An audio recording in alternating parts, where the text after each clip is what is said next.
3 o'clock, so I guess we'll get started. I'll call this meeting to order. This is the meeting of the Engineering Equipment Committee of the Vallecitos Water District for Tuesday, April 22nd, 2025 at 3 p.m. at the district office in the upper conference room. Okay. I'm going to read the notice to the public. Do we have public comment? No, sir, and I don't think we have any public participants. Can you just check on that? Make sure.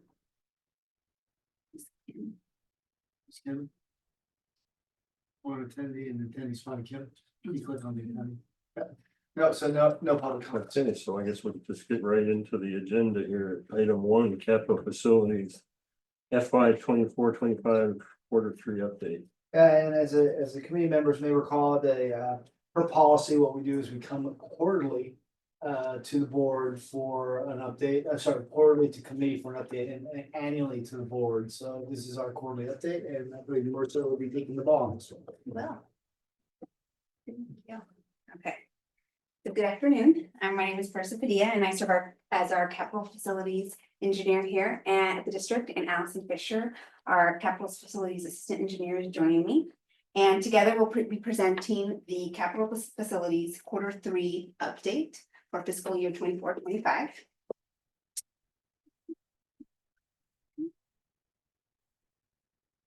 So quarterly updates for all capital improvement projects are available on the VWD website, which I'll navigate to now. And they can be accessed via the department's engineering capital facilities link. And then by clicking here at the active CAP projects, you can navigate to the individual projects to find more information via the map, which geographically, or by clicking the CAP project information link, where you will can access a full list of our active projects.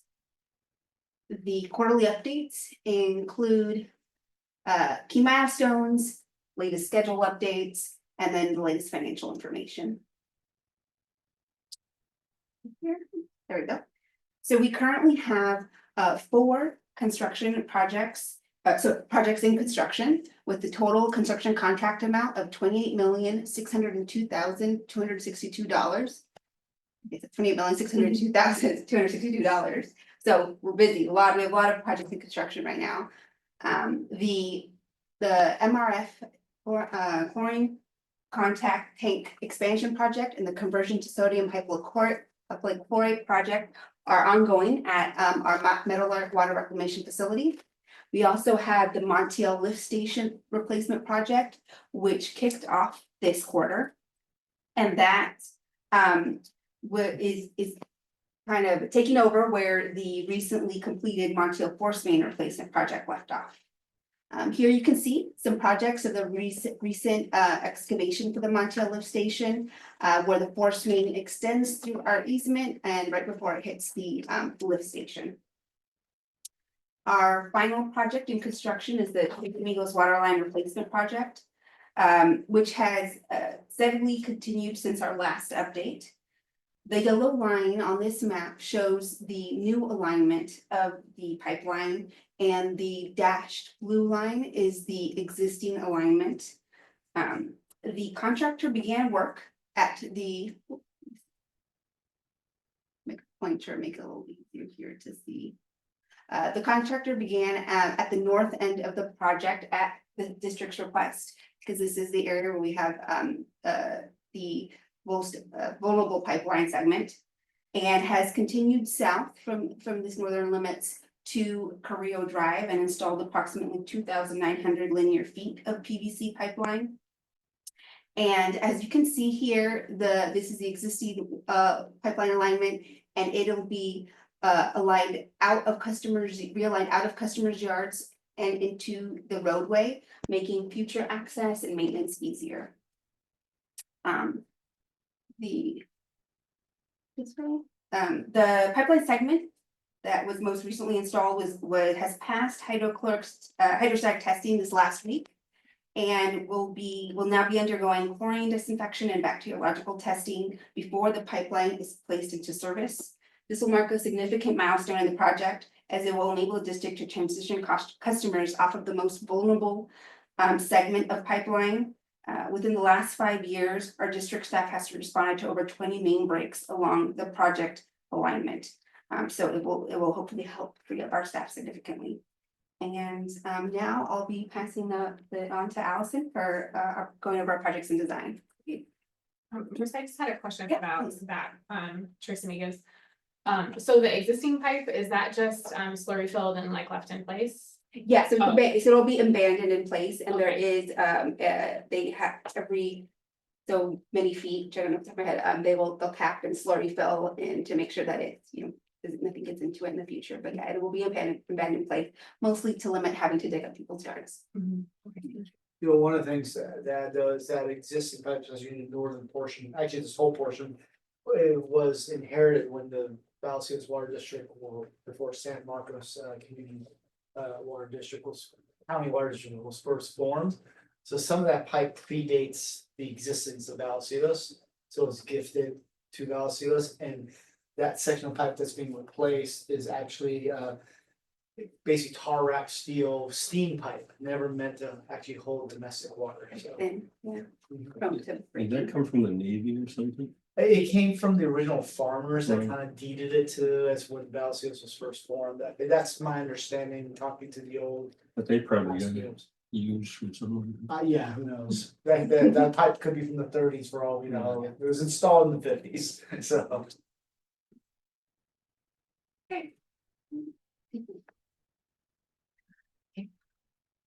The Capital Facilities Department currently has 3 projects in design, with contracts totaling over $5 million. The land outfall parallel sewer section A project is in preliminary design and over 20 auger borings have been completed. A hydraulics analysis and geotechnical report have been drafted and submitted to the district. The Twin Oaks Valley Road Sewer Improvement Project is well underway. 70 manholes have been surveyed to date, and there's a picture of one on the right in the middle of Twin Oaks Valley Road. The manhole inspections are coming up at the end of the month, and topo and right-of-way mapping are in progress. We've installed 4 flow meters along Twin Oaks Valley Road, and that will be used for the upcoming hydraulics analysis. The third project on that list is the Rock Springs Valve Replacement Project. If you will recall, we brought this to the committee the last time, and it was about to open bids, and now it's back on the design list, and I'll tell you about that next. So the Rock Springs Valve Replacement Project opened bids on February 11th. We received 5 bids, and the lowest bid was determined to be non-responsive. The district rejected all the bids to redesign the project and incorporate the steel pipeline condition assessment project. This was originally an asset management department project, but since the projects are adjacent to each other, it made sense to combine them. By packaging the 2 projects together, the district will realize savings through economies of scale. We will keep the original work, which was to remove and replace 3 valves and appurtenances. The black square there shows you the intersection of Rock Springs Road and Bennett Avenue, and that's where the valves are going to be replaced. For the new revised scope, we are adding in a condition assessment for 1,900 feet of the 70-year-old transmission main. If you will recall, the blue line is the 14 to 18-inch steel transmission main, also known as the Carlsbad line. It's a transmission main that distributes treated water from the Vallecitos 11 connection in Escondido through the district. Thank you. The red line shows the limits of the condition assessment work. The picture on the left is of the Pika Sea Snake tool, which uses an electromagnetic field to determine pipe wall thickness and the remaining lifespan. It must be inserted into a dry pipe, so the pipeline must be dewatered and the services are shut down. Therefore, we're also adding to the project, highlining 20 domestic meters for approximately 5 days. So after the bid opening on April 1st, our wonderful construction crew went out and replaced 1 10-inch gate valve that's just north of that intersection, and that will provide isolation for the future construction work. And on April 9th, Capital Facilities, Inspections, and Meters departments got together. We walked the shutdown area and we developed a plan to highline water and keep our customers in service for the 5-day shutdown. Upcoming dates, we have final design scheduled for October, and we're scheduling a new bid opening in January, and construction should happen next summer, 2026.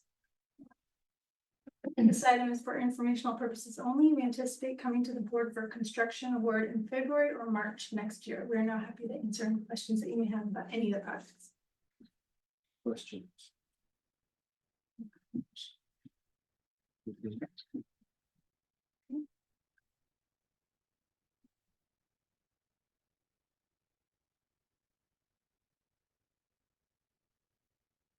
concludes the first item. Okay, So, second, item, development project status update.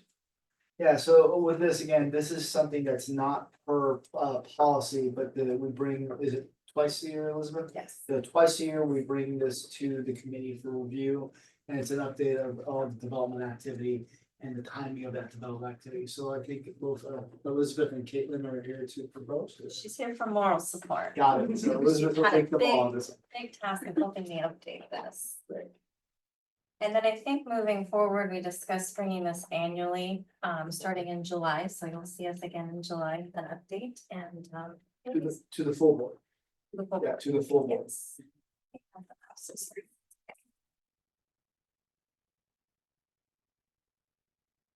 So this is the development project update. We have a little bit of a different approach in trying to track and show you the development projects. I would love to put them on a website, but there's so many. We have about 72 projects on this exhibit. There's 72 projects currently coming through the development services group at various stages. And for an overview, what's different on this exhibit since we presented it last time is we added the division boundaries. That way everybody can see what project are in each boundary. So Director ELITHARP, this might look a little bit different from the last time we saw it. But just for a summary overview before we dive in and start to look at this in more detail. The projects shown on this exhibit, the projects in blue are planning stage. They're working on their water and sewer study with the district. Projects shown on the map in pink are in plan check with our staff. And projects in green is what's currently in construction and being inspected by our inspections group. So if we dive into this. Don't go back. So starting with the first phase, I'm gonna go in order of how development is processed through our team. So projects in the planning phase is the initial stage of development where the developer is seeking entitlements through the city. And with us, they're processing, our staff prepares a water and sewer study just to make sure we have capacity to serve the project, water and sewer, and identify if there's any improvements necessary to serve that project. So this table shows the project name, the size of the project, the type, how many dwelling units there are, if they're housing, and the estimate of water and sewer EDUs. And those EDUs is what is used to calculate capital facility fees that we collect from developers when they connect. And those. Is that like equivalent dwelling units? Is that what that? Yes, stands for? Okay. yes, sorry, yeah. Stop me if you have questions, equivalent dwelling units. And those capital facility fees we collect from developers before they connect, and that is used to partially fund our CIP projects. So our estimate for projects and planning is we have approximately $85.8 million in sewer capital facility fees and $46.7 million in water capital facility fees. Some of the projects in this phase stagnate here for a long time. Sometimes, quite frankly, they don't move forward to plan check and construction. So these are not guaranteed revenue for the district, but it's our estimate for what we have in planning right now. And Elizabeth, what's the timing of the average project to move from here all the way to? Yeah, so it varies depending on the size, but I would say from from planning to plan check and construction and then cap fees paid, which is probably your focus, is probably 5 years or so. Sometimes more, sometimes less. If they ever make it past. Yeah, so this revenue is pretty far out and not guaranteed. Is that typical through the years? Like, has it been that way for a long time? Yeah, because sometimes finishing entitlements with the city can take time, especially if there's an EIR for the project. So it can take a couple, they might finish the study with the district, but it can take a couple of years for them to finish their process with the city. And then commonly, developers will sell the project after it's entitled, and then another developer will buy it. And then that developer will submit plan check and process final engineering with us to get it to construction. And then sometimes after final engineering is approved, the developer will sell it to another developer to build it. So it can just add time to get projects actually constructed. Also, the economy or local market conditions will take effect. For example, you know, that question that you asked about, is that an average? It is. And then I immediately thought, except during the recession, Mhm. everything just kind of stopped and projects just kind of disappeared. And some came back and some never came back. And the ones that did come back came back very different. Mhm. So we have about 24 different projects that we have studies already either in process or approved for. So moving on to a project that our development services team is currently plan checking with 32 projects. 14 of them are this bottom row, which are projects that are service connections only, mostly single family homes. We didn't add those to the map because they're small projects. But 14 single family projects for us right now in plan check is a lot. It's keeping us busy. I think in my 3.5 years, typically we have maybe 3 to 5. Right now we have 14. A lot of people building homes. So per projects currently being plan checked by development services, we have about $10.5 million estimated for water capital facility fee revenue. 21.5 in sewer capital facility fee revenue. Most of the projects that get to plan check move forward to construction most of the time. So I anticipate we would collect most of the revenue we're estimating here. The timing of that is probably 2 to 3 years out from actually collecting the revenue. Developers still aren't obligated to pay their capital facility fees until right before occupancy and meter release, so the very end of the construction process. So for projects and construction, this is what's keeping our inspectors busy right now. We have approximately $8.1 million in water capital facility fees and $18.1 million in sewer capital facility fee revenue. I anticipate all of these projects should finish construction and all of these fees should be paid in the next 2 years. Some of this revenue is coming in now, so any day. Where you see 0 for no water or sewer EDUs, that's just because the customer already paid, or we might not serve that project sewer, so you might see 0 for some of the sewer projects. So that's a summary. We have 24 projects currently in construction. A few of them will be coming for final acceptance to the board meeting at the next meeting, as well as a couple of projects in plan check you'll see at the next board meeting of the construction agreement for approval, so we can get it to construction. What are the biggest projects? Biggest projects, I was going to give an update, a brief update on one, and it's in your division. I'll get to that in another slide. Just to show Director Kirschbaum, here's your division. There's not a whole lot of development. We have 3 projects in planning, and we have 1 single family or 3-lot subdivision in Carlsbad in construction. I would say the largest projects in construction, Director ELITHARP, one of them is the University District. I have some photos for you on the next couple of slides. North City West, that's a very large subdivision project coming for final How acceptance. many EDUs? Yes, North City West, I do not have it memorized, imagine that. But it is over 200 dwelling units, and What's the threshold for a water supply assessment of 500? 500, We haven't had many of those. not many. No, the Creek District was, I think the last one that I can recall. Mm. So a Newland Sierra with that one. Yeah. That was the last one that we did. So, what's the difference then between just like a normal water study and a water supply assessment? Yes, so water sewer study, it basically estimates what the water demand and sewer generation will be, and do we have facilities to serve that project? And it will identify any improvements if they're necessary. Like, for example, maybe sewers too small downstream, we need it to be upsized to serve this development. The water supply assessment, you want to take that one? Sure. Explain So about it. with the water sewer, just to add it, water sewer study is our internal document.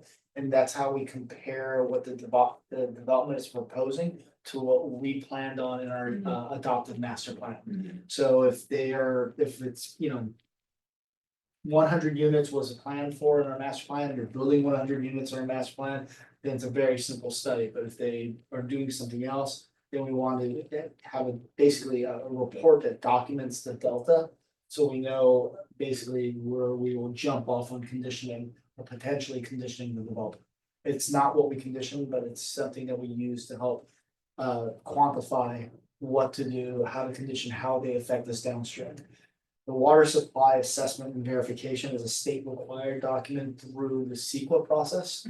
And really that is more for rolling up in water resources from the state level.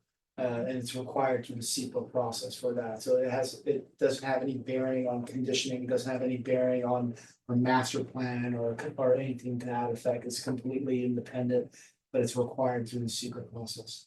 I think it's more focused on just supply. Yeah. Do we have supply as a Yeah. region? It came through during the drought process, when the whole state was going through a drought, and there was no mechanism at the time for the state to understand cumulative impacts of different developments, because each project would do a CEQA of how it impacted the state. But there was nothing that stacked those from a water supply.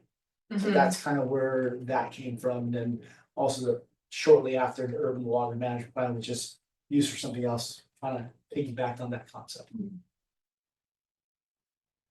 Thank you. You're welcome. So on the next slide, I just wanted to share one project that kind of our development services group was kind of enamored with, and that is the Marcos Paloma project, which is here on Grand Avenue in Linda Vista. And then we're gonna jump over to North City Phase A, one of our largest projects in construction that's in your division. And what was kind of interesting to our staff about the Marcos Paloma project, it's a project in plan check. You'll see it at the next board meeting for approval of the construction agreement.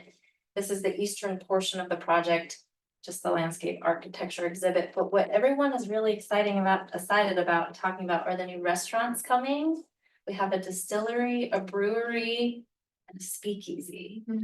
So everybody's just excited, hoping they're not chain restaurants and that's something fun to visit. Well, the existing speakeasy is no longer, Correct. so.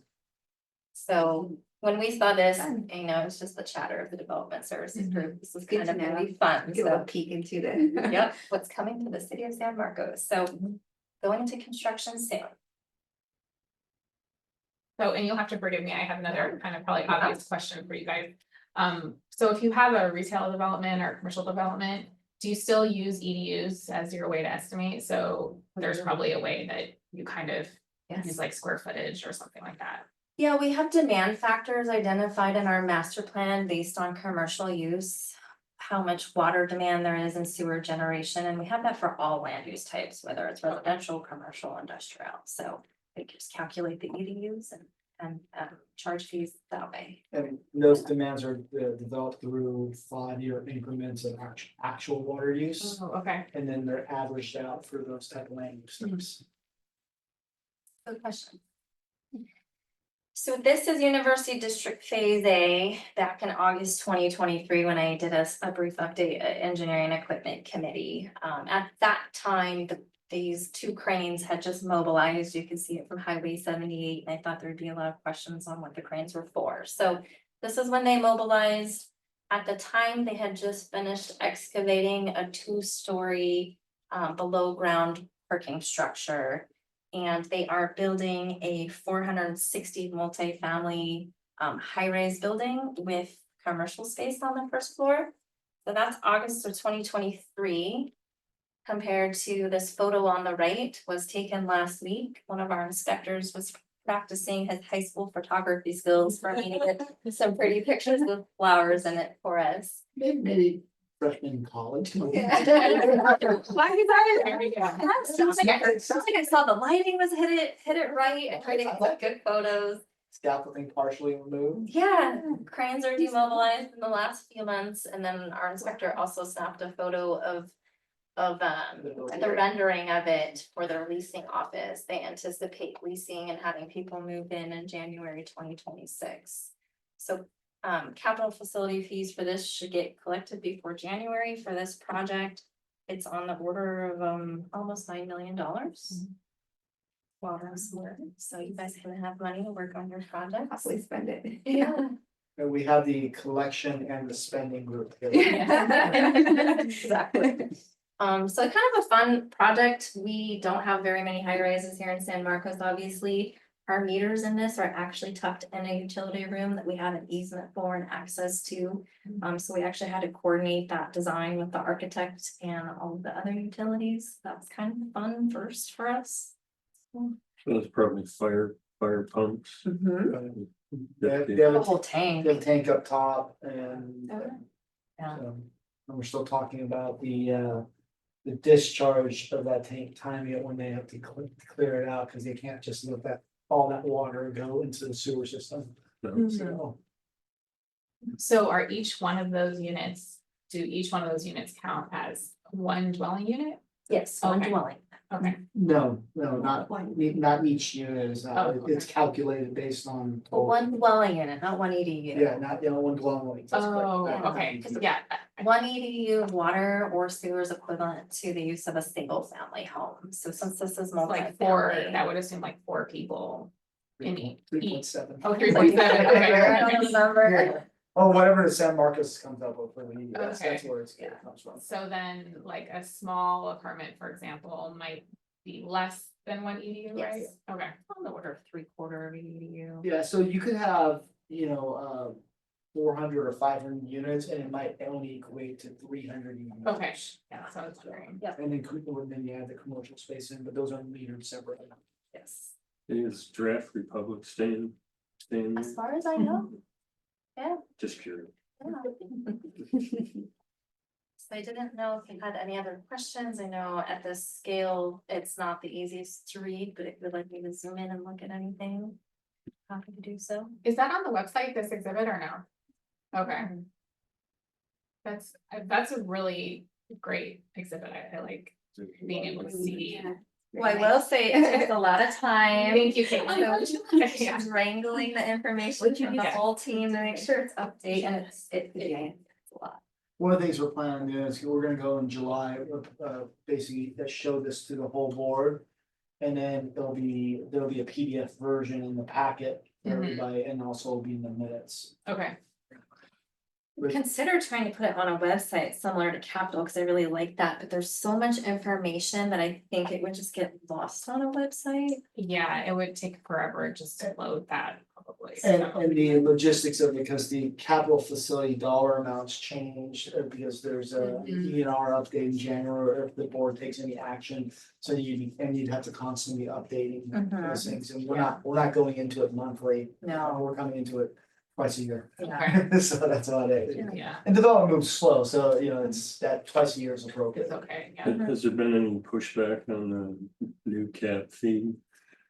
No, as the committee members may recall, that the cap fee was actually supported and encouraged I know by some. by some developers, and the other developers have not said a single thing to me, it's both publicly or privately. Same. So we'll see. They must be making money then. Yes. As a matter of fact, that Twin Oaks project that was in the capital facility update is a result of that capacity fee increase. And with that, we have a study for a very large development project on Twin Oaks Valley Road. So this project is closely tracking our Twin Oaks capital. project. Yeah, I think Some of their, they wanna time it, Yeah, so. Mm, that's all I have. Very good, lots of good information. Thank you all. Thank you. We're adjourned.